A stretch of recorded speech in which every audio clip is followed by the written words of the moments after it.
سلام. اینجا خیلی مهمه تقویتش کنیم تا توی زمینای سخت کم نیاره.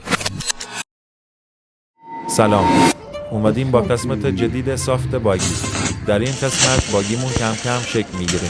لطفاً تا آخر ویدیو همراه ما باشید. لایک، کامنت و سابسکرایب یادتون نره.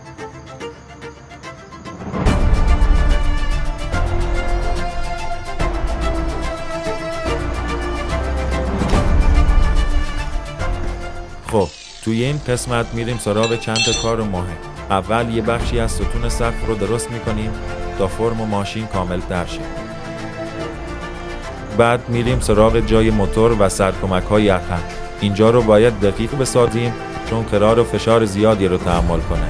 کمک های عقب رو میذاریم سر جاش تا کم کم روی چرخاش بایسته.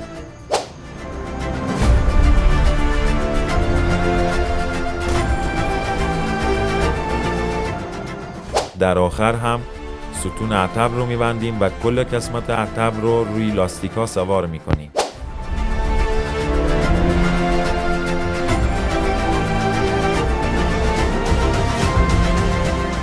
آروم آروم در قیافه واقعیشو پیدا میکنه. کانال رو دنبال کن که از ماشین خفنمون جا نمونی.